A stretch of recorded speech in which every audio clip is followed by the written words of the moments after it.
کن کنسلٹنسی آپ کو زندگی کے کئی ڈائمینشنز میں مدد فراہم کرتی ہے، یعنی ہیلتھ میں، ایجوکیشن میں، فیملی میں، پرسنالٹی میں اور بزنس میں۔ فیملی کنسلٹنسی اور فیملی کاؤنسلنگ میں ہمارے کی پوائنٹس یہ ہیں: پیرنٹس کو مینٹور بنانا، والدین کو سب سے پہلے اپنے برین کے فلٹرز کو درست کرنا چاہیے، وہ سکھانا، بچے کی ٹرو نیڈز کا تعین کرنا اور پھر اسے ٹرو انداز سے پورا کرنا۔ Change bad habits of child by cognitive behaviour rehabilitation therapy. Design family discipline book according to your values. Training of educational psychology. Diet plan ہر فیملی ممبر کا ان کی ہیلتھ کو دیکھتے ہوئے کیسے بنانا چاہیے، اس کی ٹریننگ دینا۔ Short course of responsibilities of mother and father, دونوں کی ذمہ داریاں علیحدہ علیحدہ کیسے ہونی چاہیے۔ بچوں کے لیے کیسے گیمز کو ڈیزائن کرنا ہے تاکہ ان کا برین، باڈی اینڈ ہیلتھ جو ہے وہ ایک ساتھ رسپانس کر سکیں۔ Assertive communication by story telling therapy, ہر ہفتے 1 گھنٹے کا سیشن جس میں ملے گا آپ کو بہت کچھ، جیسے short course of dispute resolution کہ آپس کے جھگڑوں کو کیسے جو ہے وہ ختم کیا جا سکتا ہے، short course of time management, time کو کیسے پراپر یوٹیلائز کیا جا سکتا ہے، short course of personality development, ہر انسان کی پرسنالٹی علیحدہ علیحدہ ہوتی ہے، اس کے حساب سے courses, short course of art of communication, short course of pain management, اور اس کے ساتھ ساتھ short course of female diseases, short course of entrepreneurship, treatment with alternative solution of medicines کی نو ہاؤ کس طرح سے ہونی چاہیے۔ لانگ سٹوری شارٹ، آپ کو کسی بھی ادارے کی جانب سے فیملی کاؤنسلنگ میں اتنی زیادہ سہولیات اور آسانیاں ایک ساتھ نہیں ملتی، تو بغیر کسی انتظار کے ہم سے کانٹیکٹ کیجیے اور آج ہی رجسٹریشن کے لیے رابطہ کیجیے۔ بسم اللہ الرحمن الرحیم۔ ابتدا کہ ہم اللہ تعالیٰ کے نام سے جو تنہا عبادت کے لائق ہے، آپ اور میں اس چیز کی گواہی دیتے ہیں کہ محمد صلی اللہ علیہ وسلم اس کے آخری نبی اور رسول ہیں۔ میں اور آپ اس چیز سے بھی کمیٹیڈ ہیں کہ علم کا واقع قرآن مجید اور اس تک پہنچنے کا راستہ میرے نبی کی سنت۔ مولانا وحید الدین صاحب کی کتاب اللہ اکبر میرے ہاتھ میں ہے، میرے فیوریٹ رائٹرز میں سے ہیں، بلکہ رائٹرز نہیں کہنا چاہیے، میرے فیوریٹ یہ ویژنری ہیں۔ جیسے میں ڈاکٹر حمید اللہ کو کہتا ہوں، ڈاکٹر احمد شلبی کو کہتا ہوں، ڈاکٹر اسرار احمد کو کہتا ہوں، انہوں نے الحمدللہ وہ سجدے کیے جو قبول ہو گئے، اور جس کی وجہ سے اللہ تعالیٰ نے ان کو حکمت دی۔ کبھی پڑھیے گا مولانا وحید الدین صاحب کی کتابیں، کبھی پڑھیے گا تو وہی چیز جو ہم اور آپ دیکھ رہے ہوتے ہیں، ان کو اللہ تعالیٰ اپنی حکمت کے ذریعے یہ سکھا دیتے ہیں کہ اس میں سے علم کیسے نکلے گا۔ جیسے کیا ہوا کہ انہوں نے یہ لکھا کہ انڈین ایکسپریس بنگلور کی اشاعت مورخہ 9 ستمبر 1983 کہ انہوں نے واقعہ لکھا کہ ایک عورت آتی ہے مس ڈسلوا کے پاس ہار لے کر، اور کہتی ہے کہ اس کے ہاتھ میں بچہ بھی ہوتا ہے، کہتی ہے کہ میرے ہسبینڈ بہت زیادہ بیمار ہیں، میں آپ سے بھیک نہیں مانگوں گی، آپ یہ ہار میرے سے خرید لیں۔ مارکیٹ ویلیو اس کی 10 یا 15 روپے ہے، وہ 5000 کی دے رہی تھی۔ انہوں نے منع کر دیا۔ جب اس نے بہت زیادہ اصرار کیا اور رونا شروع کر دیا تو انہوں نے اس سے وہ ہار خرید لیا۔ کچھ دنوں کے بعد مس ڈسلوا جو ہے وہ سنار کے پاس وہ ہار لے کر گئیں اور کہتی ہیں کہ اس کی مالیت بتائیں۔ تو انہوں نے ہار دیکھنے کے بعد کہا کہ یہ سونے کا نہیں ہے، اٹ واز براس، صحیح ہے، تو اس کی مالیت تو کچھ بھی نہیں ہوگی سونے کے لحاظ سے۔ یہ واقعہ انہوں نے پڑھ لیا، صحیح ہے۔ اب دیکھیں، آپ نے بھی سنا، میں نے بھی پڑھا اور سنا، انہوں نے بھی کیا۔ اب جو ویژنری ہوگا، جس میں جو یاد ہے کہ میں نے کہا کہ جو اللہ کی قربت لے چکا ہوگا، جس کے سجدے جو ہیں وہ اللہ سے حکمت لینے کے لیے ہوں گے، عشق و معشوقی کے لیے نہیں ہوں گے، پیسے کے لیے نہیں ہوں گے، نوکری کے لیے نہیں ہوں گے، مال و متاع کے لیے نہیں ہوں گے، حکمت کے لیے ہوں گے۔ اس نے کیا اس میں سے تلاش کیا؟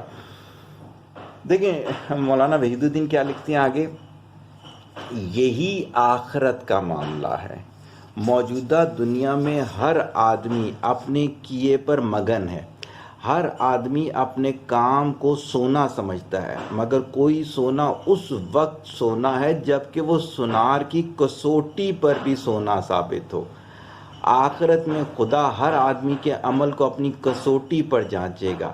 جس کا عمل وہاں کی جانچ میں سونا ثابت ہو، اسی کے عمل کی قیمت ہوگی، اور جس کے عمل کے بارے میں یہ کہہ دیا جائے گا یہ تو پیتل تھا، اس کا سونا اس کے لیے صرف رسوائی اور بربادی کی علامت ہوگا۔ دیکھیں ماشاءاللہ مولانا وحید الدین نے اس میں سے کیا تلاش کیا کہ آپ کے جو اعمال ہیں صحیح ہوگی، آپ خود سے سمجھتے رہیں کہ میں تو عبادت گزار، یاد ہوگا کل کا میرا جو سیشن تھا کہ میرے جیسا تو کوئی ماں باپ سے محبت کرنے والا نہیں، میرے جیسا تو کوئی رب سے محبت کرنے والا نہیں، جتنی میں نیکیاں کرتا ہوں اتنا تو کوئی کرتا بھی نہیں ہوگا، اور میرے تو ایک ایک عمل پہ کیا کہنے ہیں۔ لیکن کبھی انہوں نے کسی کسوٹی، جیسے میں مینٹور کا لفظ اکثر استعمال کرتا ہوں، سے پرکھا نہیں ہوگا، کبھی سونار کے پاس جا کر دیکھا نہیں ہوگا ہمارا سونا کتنا کھرا اور کتنا کوٹھا ہے۔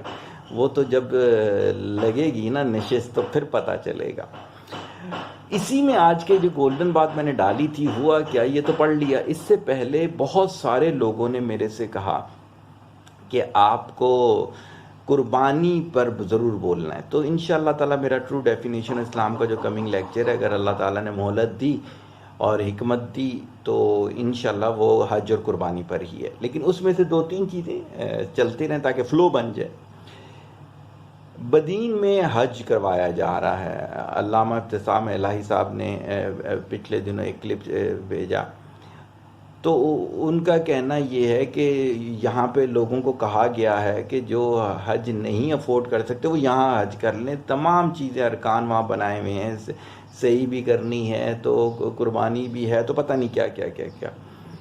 اب یہ کیا ہے؟ یہ ہمارے اور آپ کے اعمال ہیں جس کو ہم سونا سمجھ رہے ہیں، پیسے کے کمائی کے دھندے ہیں، اور ہم جیسے جاہل جو لوگ ہیں جو مینٹور نہیں رکھتے ہیں وہ ان چیزوں پر بلیو بھی کر رہے ہیں۔ وہاں مجمع لگا ہوا ہوگا، یقیناً مجمع لگا ہوا ہوگا، اور اگر میرے سے پوچھتے ہیں تو لوگ کیا کر رہے ہوں گے؟ ایمان بیچ رہے ہوں گے اپنا۔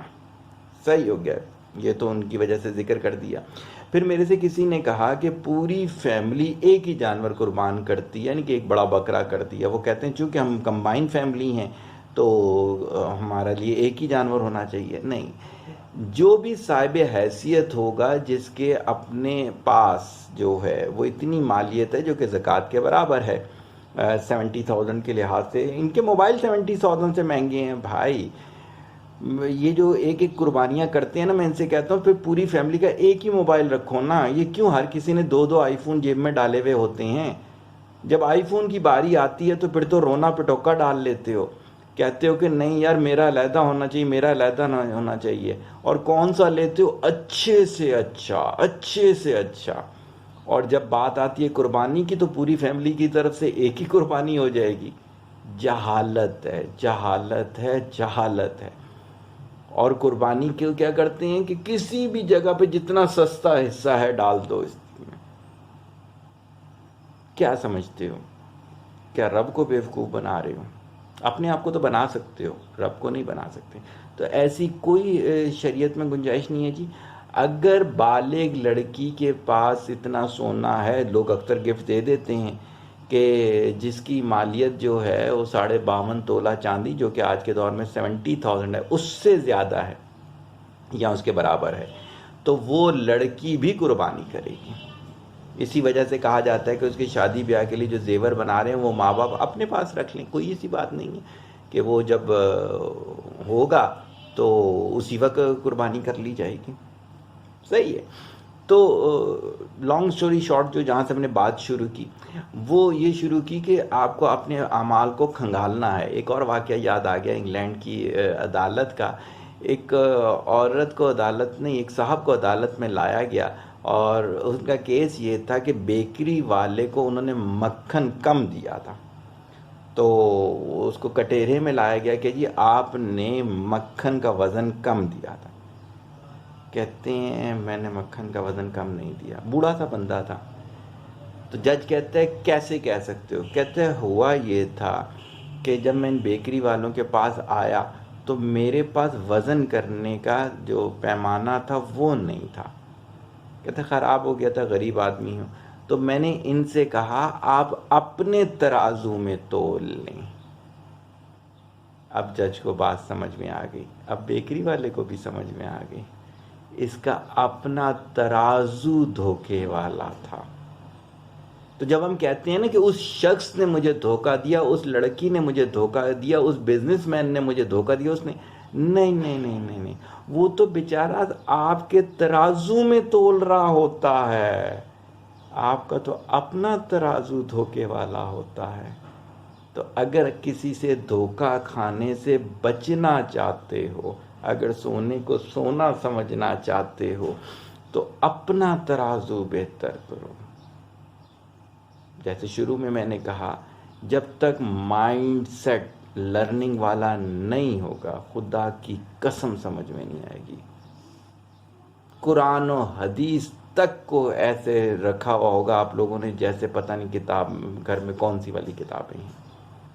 حکمت لینے کے لیے رب کی قربت لینی ہے، وہ والا سجدہ کرنا ہے جسے تو گراں سمجھتا ہے.